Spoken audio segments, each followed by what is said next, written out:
지난주에 이어서 오늘은 교회 직분 두 번째 시간입니다. 지난주에는 우리 목사 장로직에 대해서 말씀을 드렸고요. 이제 오늘은 집사, 권사, 안수 집사님에 대해 말씀을 드리려고 합니다. 지금 전국에 있는 교회는 비상을 시국을 선포하고 지금 기도하고 있습니다. 나라와 민족을 위해서. 근데 이제 이 판국에 지금 뭐 직분 얘기나 할 때냐라고 혹시 생각하시는 분들이 계실까봐 제 예상은 뭐 한 서너 분 계실 것 같은데 변을 좀 하자면 지금 우리나라에 있는 이 큰 혼란의 원인 중에 하나가 바로 자신의 직분에 충실치 않기 때문이 아닐까 하는 생각을 합니다. 그 직분이라고 하는 것은 직업도 있을 수 있겠지만 결국은 국민이 선출해서 위임한 권한을 본인이 행사하지 않고 엉뚱한 사람에게 주는 바로 그것이 이번 사태의 본질 중에 하나가 아닐까 하는 생각을 갖게 됩니다. 그러면서 당연히 나라와 민족을 위해서 기도해야 될 것이고 또 우리 모두가 꿈꾸고 있는 온전한 하나님의 나라, 공의와 질서가 임하는 하나님의 나라가 임하기를 간절히 소망할 뿐만 아니라 또한 우리 기독교인으로서 어떻게 살아가야 할 것인가, 우리의 삶의 현장과 가정에서 우리 끊임없이 질문하고 또 실천해야 될 것입니다. 우리 저와 여러분들 가운데 나라와 민족을 위해 간절히 기도하고 또 내게 주어진 직분에 성실히 충성하는 균형 있는 신앙인들이 되시기를 주님의 이름으로 권면합니다. 자, 그래서 교회의 조직을 먼저 한 번 더 반복해서 말씀드리면 직분, 직능, 그리고 지역 세대별로 교회는 조직이 있다고 했고요. 그리고 교회의 직분은 6가지가 있다고 말씀을 드렸죠. 뭐죠? 집사, 안수집사, 권사, 목사, 전도사, 장로. 그래서 이번 주에는 지난주에 이어서 오늘은 집사, 안수집사, 권사에 대해서 말씀을 드리겠습니다. 먼저 집사가 왜 세워졌느냐가 중요하겠죠. 구약 성경에 따로 집사가 있는 것은 아니지만 신약 성경에서 이 집사를 세울 때에 12명의 사도가 모여서 이런 이야기들을 합니다. 12사도가 모든 제자를 불러 이르되 우리가 하나님의 말씀을 제쳐놓고 적대를 일삼는 것이 마땅하지 않다라는 말을 합니다. 이게 이제 개역 성경에는 공궤라고 하는 말이었다가 이번 개역개정에는 그 공궤가 접대라는 말로 바뀌었습니다. 여러분, 접대하는 건 뭘까요? 접대는 사람을 환영하고 사람을 돌보고 여기엔 때로는 음식이 준비되어야 될 때도 있고 장소가 필요할 때도 있습니다. 그러니까 이런 일들은 사실은 생각해보면 이것도 중요한 일입니다. 사람이 모였는데 먹는 일 얼마나 중요해요. 누군가는 먹는 걸 준비해야 되고 또 초대교회 예배라고 하는 건 이렇게 잠깐 모였다 흩어지는 게 아니라 모이면 하루 종일 있는데 누군가는 사람들을 돌봐야 되고 거의 매일마다 모였으니 누군가는 일들을 해야 되는 것이지요. 그런데 처음엔 사도들이 했습니다. 근데 하다 보니까 정말로 중요한 교회의 본질적인 사역, 즉 말씀을 전하고 복음을 전하는 사역보다 또 중요하다고 생각한 이 대접하는 사역이 너무 바빴던 거예요. 그러다 보니 이게 좀 나눠야 되겠구나. 우리를 대신해서 대접하는 공궤의 업무를 누군가는 해야 되겠구나. 그래서 사람을 세우게 됩니다. 그래서 형제들아, 너희 가운데에서 성령과 지혜가 충만하여 칭찬받는 사람 7을 택하라. 우리가 이 일을 그들에게 맡기고 우리는 오로지 기도하는 일과 말씀 사역에 힘쓰리라. 자, 기도와 말씀 사역에 힘쓰기 위해서, 그러니까 물론 이게 본질적인 사역이긴 합니다. 그러나 대접하는 일도 중요하기 때문에 누군가는 해야 되기 때문에 이것을 맡길 만한 사람 7명을 세웠다는 거죠. 이분들이 바로 초대교회의 7 집사가 됩니다. 그래서 이 집사님들이 하는 업무는요, 사실은 교회 전반적인 일을 해요. 그래서 2가지를 놓고 본다면 첫째는 한번 따라 하실까요? 교회 사역. 두 번째는 따라하세요. 복음 사역. 이 2가지가 집사님들이 해야 하는 중요한 직무의 큰 축이라고 할 수 있습니다. 그래서 교회 사역은 말 그대로 교회 안에서 이루어지는 모든 일을 의미합니다. 오늘 보니까 그 대표적인 건 예배 사역이 있겠죠. 오늘 보니까 우리 시온 찬양대가 하여튼 저는 오늘 처음 보는 가운입니다. 네. 아마 11월 첫째 주에서 가운을 갈아입으신 것 같은데 멋있죠. 우리 이부 호산나 성가대는 금빛 가운을 오늘 입으셨더라고요. 전 입고 막 승천하는 줄 알았어요. 여러분, 누군가는 이 찬양대의 찬양은 연습을 통해서 준비하는 것이고요. 또 제가 우리 소양교회 와가지고 참 따뜻한 교회다 하는 생각을 하는데 이 따뜻하다는 건 마음뿐 아니라 되게 훈훈한 난방이 잘 되는 교회 같아요. 네. 냉방은 좀 약해도 난방은 아주 우리 강원도에 있는 교회들이 잘 되는 것 같더라고요. 그럼 누군가는 저 난방 기구를 다 꺼내서 또 준비를 했고요. 여러분, 우리가 몰라서 그렇지 토요일이면 집사님 권사님들이 많이 나오셔서 여러분들 앉아 계신 의자를 다 누군가는 닦아 놓습니다. 다 닦으시더라고요. 닦아서 정리하고 청소하시는 분들이 있습니다. 누군가는 그 일을 하는 거예요. 여러분, 이 프로젝터에 스크린 나오는 거 누가 이렇게 조작을 할까요? 모르지만 누군가는 하고 있는 겁니다. 누군가는 마이크 볼륨과 음향을 신경 써서 잡아내고 있고요. 또 누군가는 차량을 안내하고 주차를 안내하는 분들이 있고요. 누군가는 2부 예배 드리고 지금 주방에서 일하고 계시는 분들이 있는 거죠. 내가 안 한다고 해서 모두가 안 하는 건 아닙니다. 누군가는 그 일을 하고 있는데 우리에게 직분이 주어진 이유가 있다면 바로 그 일을 하라고 주어진 줄로 믿으시기 바랍니다. 집사님들에게 바로 그런 일들이 주어진 거예요. 예배 사역, 그리고 헌법적인 용어이긴 하지만 제반 사무를 돌보는 일이 집사님들에게는 주어진 겁니다.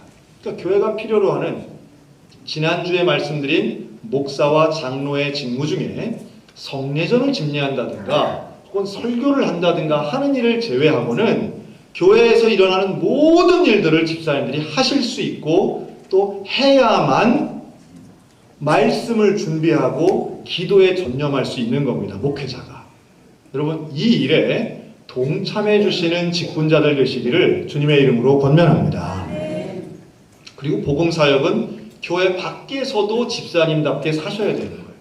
그러니까 집사님은 교회 안에서도 직분자이지만 교회 밖에서도 직분자로 사시는 겁니다. 그래서 전도해야 되고 돌보는 다른 불우한 어려운 이웃들을 돌보는 일들을 하셔야 되는 것이 집사님으로서의 직무입니다.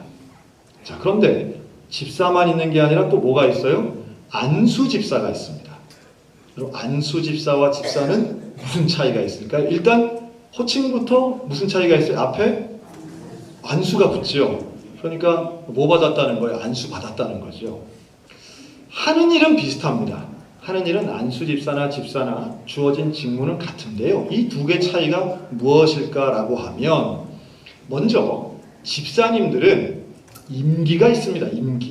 임기가 얼마일까요? 1년입니다. 집사님의 임기는 1년입니다. 그러니까 올해 2016년도에 집사님이라면 2017년도에도 또 집사 임명을 받으셔야 집사이지, 집사 임명을 못 받으면 올해는 집사였을지 몰라도 내년에는 집사가 안 될 수도 있는 겁니다. 여러분들은 크게 신경 안 쓰시겠지만 지금 한국교회는 한 번 집사는 그냥 계속 집사고, 뭐 집을 산 사람도 집사고 집을 안 산 사람도 집사고, 교회 와서 얼굴 익히면 그냥 집사겠거니 하고 집사님이라고 호칭을 일반적으로 부르는 경향은 있지만, 원칙적으로는 집사님들은 교회에서 그 자격을 심사해서 당회를 통해 임명하고 사무총회를 통해서 인준하고 선포하는 것입니다. 그래서 매년 집사님들은 새로 임명되시는 거예요. 다만 안수 집사님들은 안수하여 세워진 집사님이라고 하는 의미로 이 호칭이 종신토록, 평생토록 가는 겁니다. 그래서 매년 새로 임명되는 것이 아니라 평생 집사의 직분을 가진다는 의미로 안수해서 세워지는 거예요. 이 둘의 차이가 뭘까라고 하면, 안수 집사님들은 집사님의 자격이 충분히 있을 뿐만 아니라 교회가 동역을 해보니까 이분은 진짜로 성품이나 덕성이나 영성이 교회의 본이 되고 또 계속해서 이 직무를 끝까지 맡겨도 되는 분이라고 하는 인정을 받은 분들이 바로 안수 집사님들이라는 겁니다. 그러니까 우리 안수 집사님들 존경하셔야 됩니다. 우리 안수 집사님들 정말 세워드리고 참 훌륭한 분들이에요. 하나님이 맡겨주신 그 직분을 안수받아 세움을 받은 것이 얼마나 영광스러운 일인지 모릅니다. 우리 안수 집사님들에게 제가 격려의 말씀을 드리면 주님 앞에 안수받아 세워지신 우리 집사님들 그 직분 잘 감당하시기를 주님의 이름으로 축원합니다. 그러면 집사의 자격은 무엇일까요? 안수 집사님이나 집사님이나 자격이 거의 비슷한데요. 첫 번째는 교인의 의무를 다하는 겁니다. 지난주에 말씀드린 것처럼 이 교인의 의무는 소양성결교회 교인의 의무를 이야기합니다. 세 가지가 있는데요. 공예배를 참석하셔야 되고 헌금의 의무를 다하셔야 됩니다. 이 헌금의 의무는 11조 헌금, 절기헌금, 감사헌금을 통칭하는 거고요. 그리고 세 번째는 봉사의 의무를 하셔야 됩니다. 직분자는 일하는 직분입니다. 당연히 일하시고 봉사하셔야 됩니다. 오늘 이거 하나씩 받으셨죠? 지금 보지 마세요. 예배 시간에 이거만 하루 종일 보다가 이제 예배 마치지 마시고 이런 걸 나눠드리면 또 괜히 이걸 봐요. 보고 내지도 않으면서 보기만 하시는 분들이 있는데 요거는 오늘 이따가 한 번 더 말씀드리겠지만 사역실정서는 이런 사역이 있다는 것을 한 번 더 안내해 드리는 겁니다. 여기서 내가 하는 게 하나도 없다. 오늘 회개의 영이 임하시길 바랍니다. 나하고는 관계 있는 게 하나도 없네. 그냥 뭐 주니까 받지 이러시면 안 되고 오늘 이 설교가 끝났을 때는 큰 부담감과 함께 이 종이가 무겁게 느껴지셨으면 좋겠어요. 자, 이 교인의 의무가 있는 거예요. 봉사의 의무가 있습니다. 두 번째는 정당한 생업이 있어야 됩니다. 이것은 꼭 직장이나 직업이 있어야만 된다는 뜻이라기보다는 어떤 일을 하든지 하나님의 율법과 정의와 공의 안에서 일하셔야 된다는 거예요. 정직하셔야 되고 범죄하지 않아야 되고 또는 타협하지 않는 삶을 의미하는 것이지요. 사회적 삶의 온전한 삶을 얘기하는 겁니다. 그리고 세 번째 성실한 가정이라는 것은 가족이 신앙적으로 성실하다는 이야기예요. 이게 딱 법에 명시되어 있습니다. 그래서 여러분 가정을 돌보고 가정이 하나님의 백성이 되도록 최선의 노력을 기울이는 것이 집사님의 자격입니다. 그리고 마지막 거룩한 생활은 내 개인적인 영성과 경건한 삶을 의미하지요. 나쁜 습관 다 끊으시고 절제하고 깨끗하고 온전한 생활을 하시는 것, 이것이 집사님의 자격입니다. 자, 오늘은 집사님뿐 아니라 또 누구 한다고요? 그렇죠. 우리 제가 질문을 하나 드리겠습니다. 성경에 권사라고 하는 단어가 나올까요? 안 나올까요? 안 나옵니다. 이 6개 직분 중에 성경에 나오지 않는 직분이, 그러니까 이 호칭이 명기되지 않은 것은 권사입니다. 이상하죠? 자, 그러면 다른 나라에 있는 개신교회에 권사란 직분이 있을까요? 없을까요? 거의 없습니다. 이 권사란 직분은 우리 한국교회에 아주 고유하고 옛날에는 다른 나라에 좀 있었던 나라들이 있는데 지금 거의 없습니다. 우리나라에 아주 특별하게 존재하는 귀한 직분입니다. 성경에 없으니까 빼라는 얘기가 아니에요. 호칭이 없을 뿐이지 권사님들의 사역과 직분을 의미할 만한 구절들은 많이 있어요. 오늘 이 구절이 오늘 함께 읽은 이 성경 말씀이 아주 대표적인 구절인데요. 로마서 12장에 보면 이렇게 말씀합니다. 섬기는 일이면 섬기는 일로, 가르치는 자면 가르치는 일로, 위로하는 자면 위로하는 일로, 구제하는 자는 성실함으로, 다스리는 자는 부지런함으로, 긍휼을 베푸는 자는 즐거움으로 할 것이다. 여러분, 이 말씀은 교회를 세우는 여러 가지 은사를 이야기하면서 나오는 말씀이에요. 근데 이 말씀을 잘 보면 위로하고 구제하고 다스리고 긍휼을 베푸는 이런 일들을 감당하는 사람이 돼야 된다고 가르칩니다. 여러분, 권사의 그 권자가 권면한다라고 하는 의미가 있거든요. 그러면 그 권면하는 권사님들이 하는 일들을 한번 정리해보면 이런 단어로 우리가 정리할 수 있어요. 섬김, 가르침, 위로, 구제, 긍휼을 베푼다. 그 중에 제가 제일 크게 써놓은 단어는 위로. 여러분, 권사님이 가는 곳마다 위로와 긍휼과 섬김이 넘치시기를 주님의 이름으로 축원합니다. 제가 몇 년 전에 이제 예배를 인도하고 설교를 할 때, 주일 오전 예배, 여러분 이 앞에 서 있으면 여러분들이 무리로 보일까요? 하나하나 개인으로 보일까요?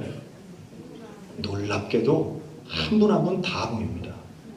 한번 궁금하시면 한번 이거 와보시면 좋겠어요. 여러분들이 아주 표정 하나만 달라지거나 혹은 이마만 한번 긁어도 다 보입니다. 이게 제가 이쪽을 보고 설교를 해도 이쪽에서 만약에 누가 하나 이걸 피시자면 다 보여요. 이게. 제가 그러면 안 되는데 신경이 쓰일 때가 간혹 있습니다. 그래서 막 그럼 또 우리가 더 만지고 싶잖아요. 머리도 만지고 손톱도 만지고 싶고 시계도 보고 싶고 문자도 보고 싶고 뭐 이런데 하나하나 다 보여요. 네, 조금 더 그러니까 집중하시란 말씀이죠.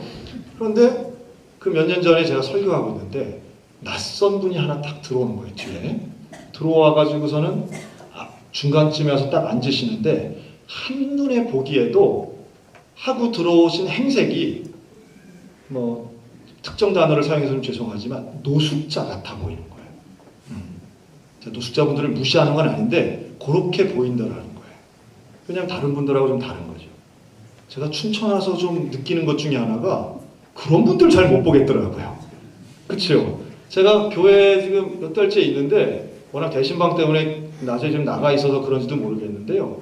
이렇게 주중에 도와달라고 이렇게 오시는 분들이 거의 안 계세요. 진짜 춘천이 살기 좋은 데인가 봅니다. 근데 그런 분이 한 번 딱 들어와 앉으시는 거예요. 그래서 저분 오셨네. 야, 참. 설교하면서 사실은 누군가 새로 오시면 가슴이 뛰거든요. 그런데요, 한참 설교를 하고 있는데 그 근방에 앉으신 분들이 수건을 꺼내서 입을 막고 코를 막으시는 거예요. 왜 그랬을까요? 냄새가 나시는 거예요. 예배가 마치고 인사를 했어요. 여기 있으니까 저는 뭐 안 느꼈지만 인사를 할 때 보니까 냄새가 확 나는 거예요. 근데 그 냄새가 안 씻어서 나는 냄새가 아닌 거예요. 안 씻어서 나는 냄새라면 견딜 수 있는데 그때는 이게 무슨 냄새인지 모르겠고 머리가 아프고 막 이렇더라고요. 나중에 알고 보니까 이분이 연세가 78 정도 되신 남자분이신데 요실금이 있었던 거예요. 그러니까 그 냄새가 옷에 배어있는 냄새가 이렇게 몸으로 올라온 거예요. 어렵더라고요. 근데 인사하고 근데 그분이 그 다음 주에 또 오시는 거예요. 한 달, 두 달 계속 오시는 거예요. 빠지지도 않아. 항상 오시는 거예요. 참 그때 제가 신기한 거 하나 발견했는데요. 다른 분들은 그 옆으로 안 가시는데 누가 그 옆에 있는가 하면 비슷한 또래의 남자분들은 거기 앉아 계시더라고요. 우리 명예 장로님, 원로 장로님은 그 옆에 같이 앉아서 교제도 하고 예배도 들으시더라고요. 그래서 제가 장로님은 괜찮으세요? 그랬더니 뭐 조금 나도 그 정도야? 뭐 이러시면서 다들 하시는 거예요. 하나님의 은혜. 그런데 문제는 그 자리가 뒷자리는 이제 비는 거예요. 옆에 다른 분들은 안 앉으세요. 그러다가 한 3개월쯤 지났는데요. 교회 권사님 한 분이 저를 찾아오셨어요. 목사님, 도대체 저분 때문에 예배를 못 드리겠습니다. 어떻게 좀 해주세요. 그럴 때 어떻게 해야 됩니까? 그 말씀을 수첩에 받아 적어야 될까요? 아니면 그 권사님 쫓아버려야 되나요? 제가 그 얘기를 들으면서 참 마음이 아팠어요. 힘들죠. 사실은 그 예배 드리는데 지금 여기도 똑같은 일이 벌어질 거라고 저는 생각이 듭니다. 제가 설교를 하면서 그렇게 설교했습니다. 우리가 한 사람을 품지 못한다면 우리가 어찌 믿음의 공동체라고 얘기할 수 있겠습니까? 방법은 난 잘 모르겠습니다. 하지만 어떻게 한다는 것이 우리 교회 안 나오게 하는 것은 아닌 것 같습니다. 그분 안 나오신 오후 예배 때 설교한 거예요. 그랬더니요, 그 설교 마치니까 또 다른 권사님 한 분이 저한테 왔어요. 그리고 저한테 뭐라고 했느냐 하면, 저 우리 옆 사람한테 얘기합니다. 한번 따라하세요. 목사님, 제가 하겠습니다. 따라하신 분들에게 축복이 있어요. 50대 이 여자 권사님이 제가 한번 해보겠다는 거예요. 그래서 권사님이 무슨 수로 이걸 해요? 어떻게 하시겠다는 거예요 도대체? 근데 그 권사님이요, 그 다음 주부터 어떻게 했느냐 하면, 그 어르신은 귀도 잘 안 들려요. 몸은 상당히 건강한데 귀도 잘 안 들리고 치맥, 이제와 나중에 보니까 치맥기도 좀 있으셨던 분이에요.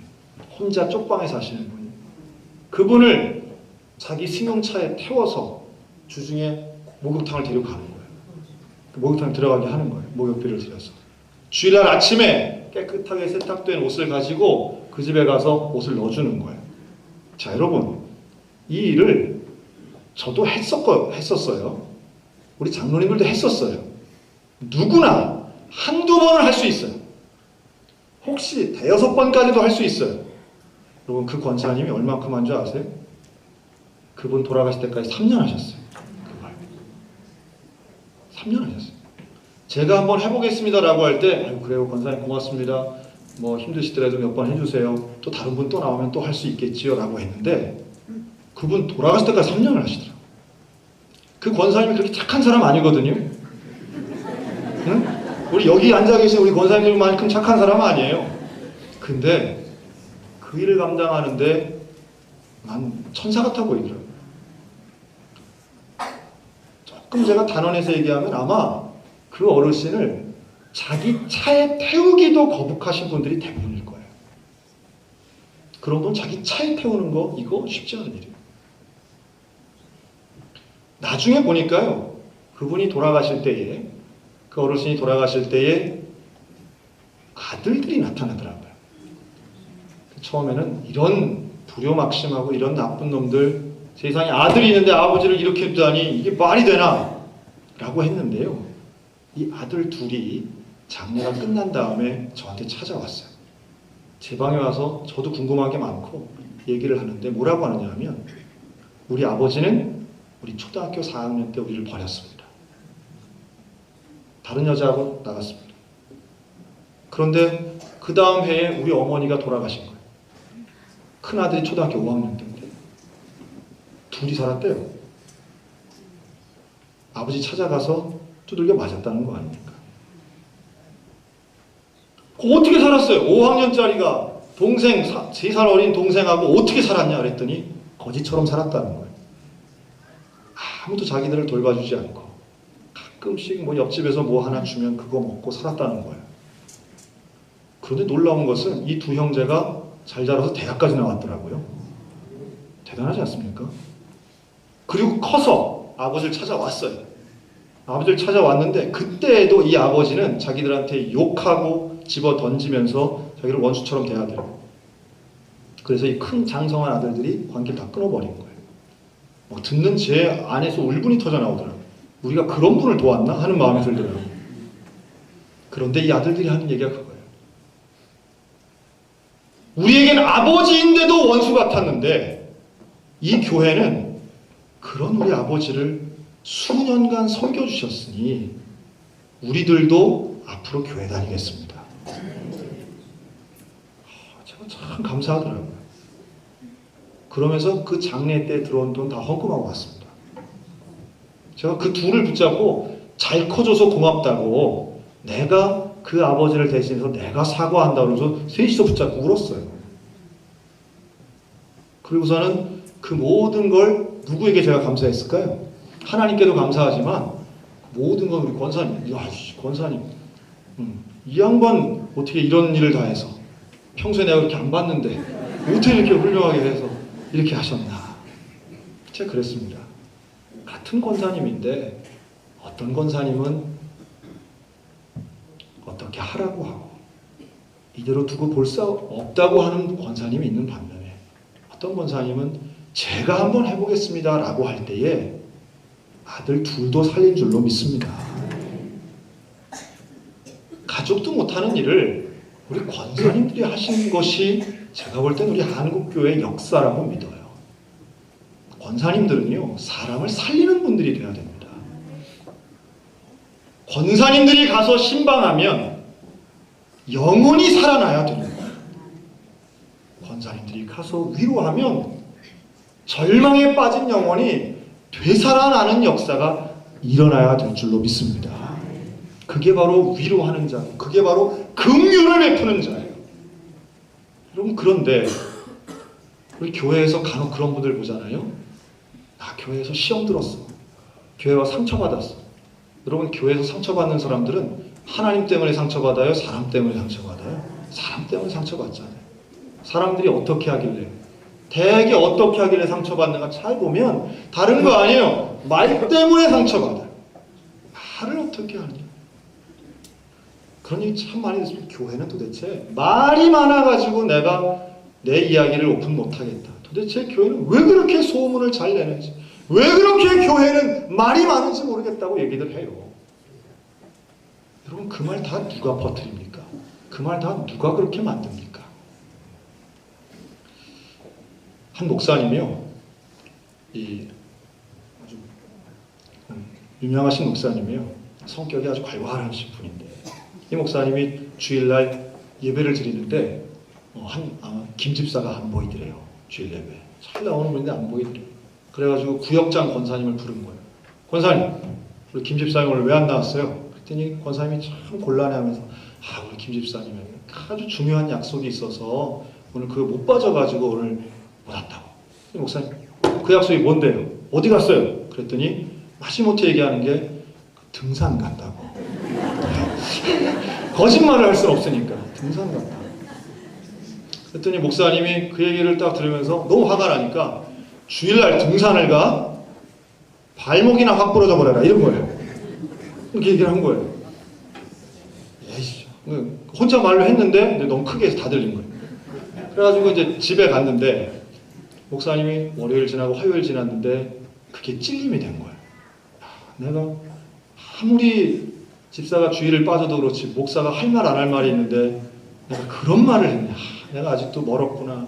내가 아직도 내 혈기를 못 죽이는구나 하고 후회를 하고 기도를 하는데 어떡하지? 이거를 우리 김 집사님한테 사과를 해야 되겠는데 이걸 어떻게 할까 고민만 한 거예요, 목사님이.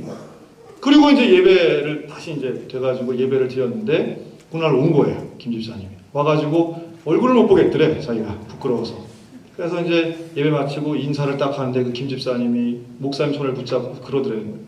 목사님 죄송합니다. 제가 지난 주일날 빠졌는데 아이고 제가 죄송해요. 제가 등산을 가서 빠졌는데 우리 구역장 권사님한테 들으니까 목사님이 저를 위해서 안전하게 내려오게 해달라고 기도하셨다면서. 제가 다시는 주일 안 어기고 하겠습니다 라고 얘기했다는 거 아닙니까? 여러분 기도하셨죠? 목사님 기도는 하셨지. 근데 제가 그 간증을 들으면서 생각난 게 이거예요. 여러분, 우리가 아무리 부정적인 이야기, 즉 불평을 들어도 화평을 말하는 사람이 되면 은혜가 있게 될 줄로 믿습니다. 자, 우리 옆 사람들이 불평을 들어도 화평을 말합시다. 시작. 불평을 들어도 우리 화평을 말합시다. 사랑하고 존경하는 우리 권사님들, 우리는 교인들을 잘 알잖아요. 한 사람 한 사람 사연도 잘 알아요. 여러분, 그거 왜 알게 됐을까요? 하나님이 그 사연을 어떻게 알도록 우리에게 허락하셨을까요? 가정마다 아픔들이 있고요. 가정마다 문제가 있습니다. 근데 그 사연을 알게 되었다면 권사님들 그거 가지고 기도하셔야 됩니다. 눈물 흘리셔야 됩니다. 그 집도 그렇대? 이 집도 그렇잖아 라고 말하지 말고 그건 별거야 여긴 더해 이러면서 얘기하는 게 아니라 사람을 살려야죠. 가정을 살려야죠. 영혼을 살려야죠. 위로 한마디가 영혼을 살리고요. 우리의 행함이, 헌신의 삶이 우리 이웃들을 살려낼 수 있는 줄로 믿습니다. 우리 권사님들을 통하여 살아나는 역사가 일어나는 우리 소양교회가 되시기를 주님의 이름으로 축원합니다. 그래서 직분은 목사고 장로고 집사고 권사고 안수집사고 목적은 오직 하나입니다. 성도를 섬기고 교회를 세우는 거예요.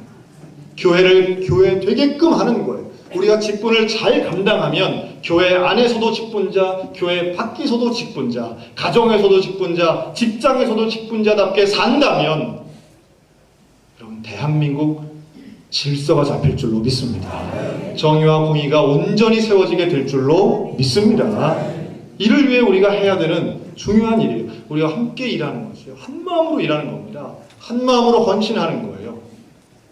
그래서 직장에서도 물론이지만 다시 한번 두 번째 말씀드리면 오늘 이거 잘 보시기 바랍니다. 이걸 보시고 이제 오해하시는 분들은 내가 이제 열심히 했으니까 이거 안 내면 이제 우리 목사님은 나를 이제 1년 쉬게 해주시겠지. 혹시 이런 분들 계실지 모르겠어요. 내가 교사 오래 했으니까 이제 교사는 이제 그만해야지. 이런 분들 있을 수 있어요. 자, 요걸 나눠드린 이유는 하나입니다. 요걸 작성해서 내시면 내가 자원하는 곳에서 일할 수 있게 해드리고요.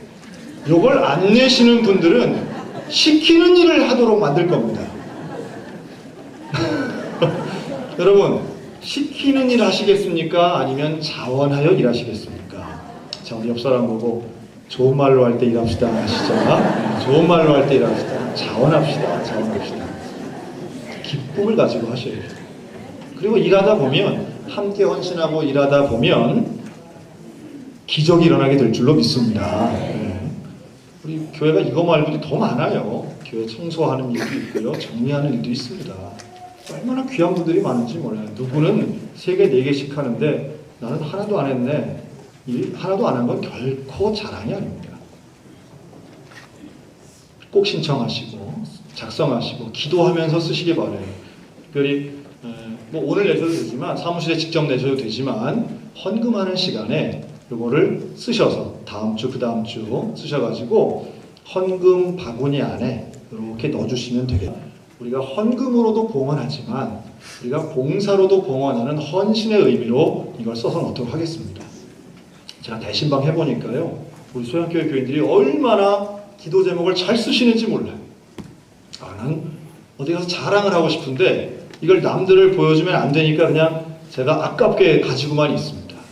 우리 교인들한테서 좀 보여주고 싶을 정도로 얼마나 그걸 잘 쓰시고 열심히 쓰셨는지 정말 기도하며 쓰고 전심을 담아서 쓰고 멀리 있는 자녀들을 데리고 와서 쓰고 이거 쓰고 가야 된다고 그러고 가서 써서 받아오신 분도 있고 얼마나 열정을 내시는지 몰라요. 여러분 그런 헌신으로 우리 함께 주님의 교회를 세워나가는 직분자들 되셨으면 좋겠습니다. 다시 한번 주님 앞에 하나님 나를 사용하여 주옵소서. 하나님 우리가 함께 땀 흘리기 원합니다. 함께 헌신하기 원합니다. 자원하기 원합니다. 함께 일할 때에 역사가 일어날 줄로 믿습니다. 그 주님 앞에 주신 직분 감사하여 영광스럽게 여기고 직분을 믿음 가운데 감당하여 사람을 살리고 하나님 앞에 칭찬 듣는 주님의 거룩한 일꾼들 다 되시기를 주님의 이름으로 축원합니다. 아멘. 기도하겠습니다.